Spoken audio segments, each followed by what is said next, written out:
Hi everyone! As you can see, I'm climbing a tree. And you might be asking yourselves, why is this woman climbing a tree? Well, the answer is simple.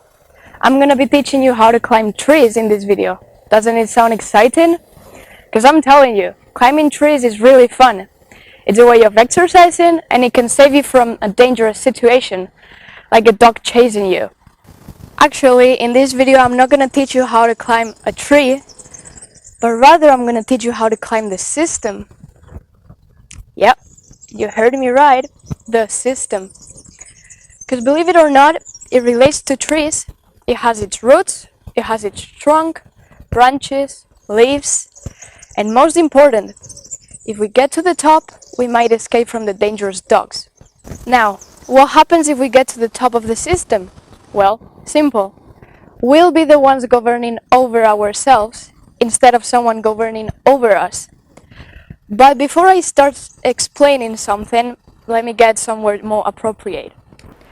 We're back and more than ready to start talking about interesting facts. Let's see, if we take a look at some trees, as I was saying before, we can see most of their parts and we can see how similar they are.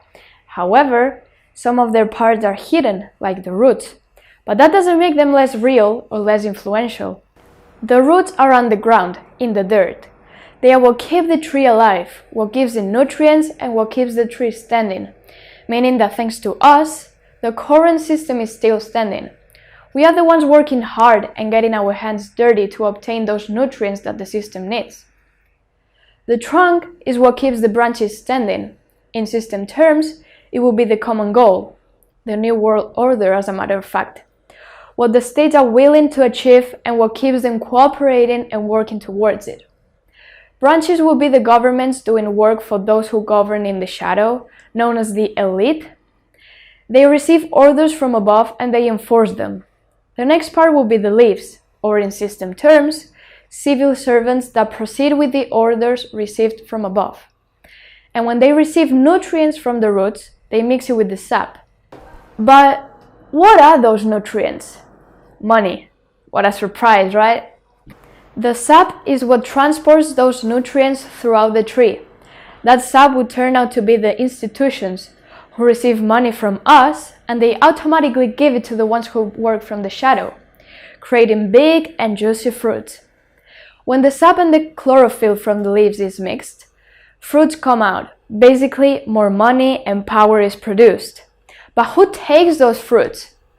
Well, in the metaphor terms, some kind of thieves would come and take the fruit.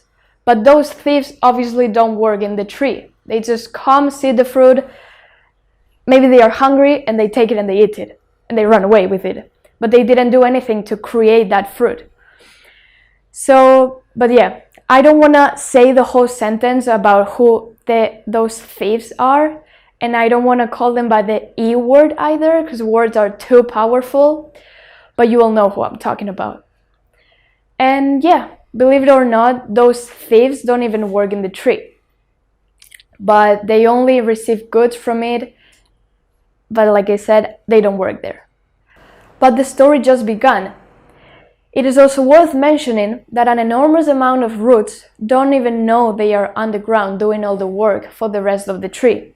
They believe they are free, but they are trapped under the soil without seeing any sunlight. This, my friends, is a situation to be solved altogether. As a German poet called Johann von Goethe once said, "None are more hopelessly enslaved than those who falsely believe they are free." Have you seen Matrix, the movie? Because if you have, hopefully this resonates a little bit. And yeah, that's correct. We could say that we live in Matrix, controlled and not even aware that we are controlled. So this said, we are all enslaved to this system. That's it. End of the video. Bye-bye. Nah, just kidding. Honestly, I wish it was that simple, but it's not entirely the case. But this is why I'm gonna teach you how we can get to the top and get equally benefited from all the work, being the ones enjoying the fruits. Some of you might be asking yourselves, Sophia, how are we gonna change and improve the system? Well, that's something we gotta decide all together, but one thing is clear. We have to create a more justice world and divide jobs equally. We'll create a system where we will exchange roles from time to time and cooperate with each other in order to all of us be the beneficiaries. We could say that it's something like being reborn from ashes, like the phoenix. That way, the work will be equal, the gains will be equal, and that's when we'll be in a system under the natural law instead of positive law. And for those of you who don't know what positive law is, it's basically the rules that the state imposes us. But before I start talking, I'll give you a little piece of advice. Open your ears and your mind, because I might blow it. I'm not kidding. Usually people are really surprised with this information, and it takes them a few days or even weeks to assimilate. So fasten your seatbelts because we're about to take off. Okay, let's start by learning what the word person means, because we all relate person to a human being. But one of the meanings of person is a character or part in a play, and another meaning is one that is recognized by law as the subject of rights and duties. And I didn't make this up. These are not my words. This is what the Cambridge Dictionary says. Even themselves, they are telling us what we are. According to them and their vocabulary, we are taking part of a play. Our reality is not real, it's a fiction. Like I said, we live in Matrix. But now, if we take a look at definitions from both Oxford Learner's Dictionary and Collins Dictionary, they say that fiction refers to stories about imaginary people. What do we understand from this? That we are imaginary characters. And when we assume this, when we make it a reality, is when we come under the government and the crown's control. This is why they make our parents sign a birth certificate when we are born. When they sign, we are being delivered to the state. We are no longer our parents' property regarding the positive law, although we are our parents' property under the natural law. As the word says, it is the law of nature. And if we take a look at the definition of natural law, you'll find that it's defined as a system of law based on a close observation of human nature. And a philosopher called Thomas Aquinas argued that all humans are fundamentally equal and granted with an intrinsic basic set of rights that no human can remove. But now, when human beings accept the social contract, we are giving those rights up, because the social contract says the following. Individuals have consented, either explicitly or tacitly, to abandon their freedom that will be granted to them in the state of nature and submit to the authority in exchange of certain rights. Now listen closely. A man is born free, but society chains him. By Jean-Jacques Rousseau. And who is this man? Well, he was a philosopher and he was the writer of the social contract. He knew what he was talking about, and look at what he said. It's just 9 words, but 9 words that create a strong sentence. Technically, this is an agreement between people, us, and the state, in which we give up our freedom to get some rights that we already have for the fact of being human beings. What? I didn't agree on this.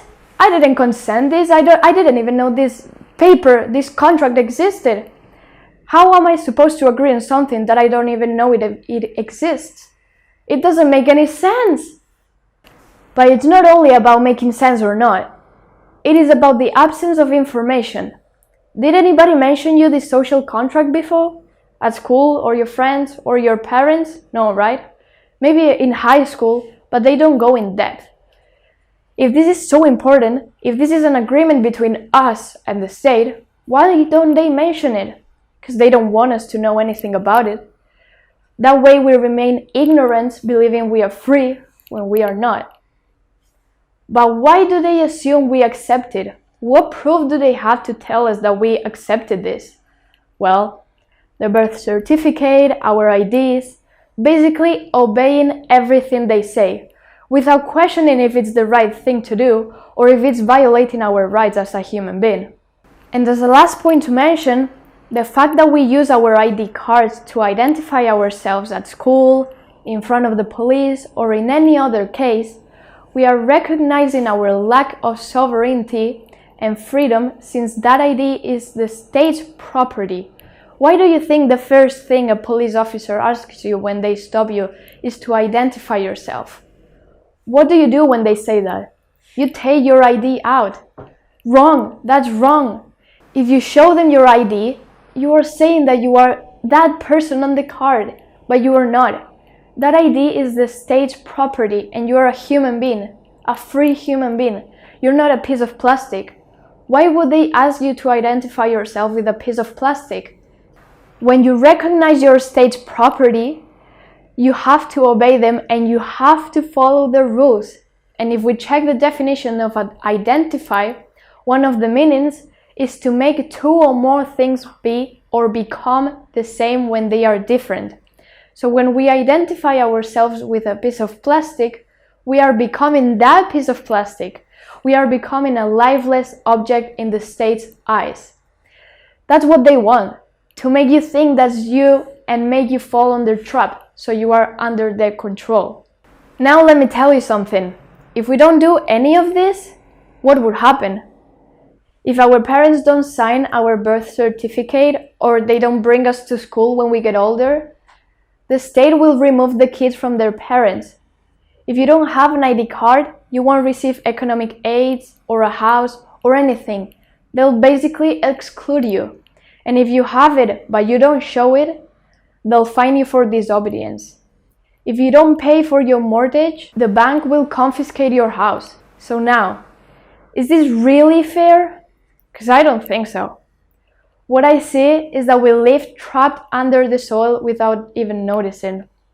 That's why we gotta collaborate and cooperate to create a new system, a more justice and healthier one ourselves. Okay, I think that's enough for today. What do you think about this? Did you know anything about what I said?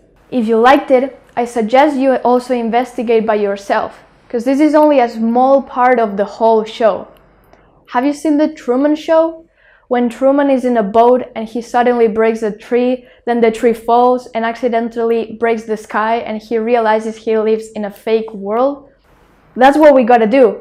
We already know a small part of the truth. We'll discover the rest with the following videos and then we'll have to uncover it. The only thing is that I can't do this by myself. You all have to help me. If we all walk towards the light, we live in a more harmonious world in which we all get to the top of the tree and everyone gets benefited from the fruits. Okay, so like I said, that's enough for today. Hopefully you liked it and it was interesting to you. And now if you like the video, please like it and subscribe if you want. But yeah, see you in the next video.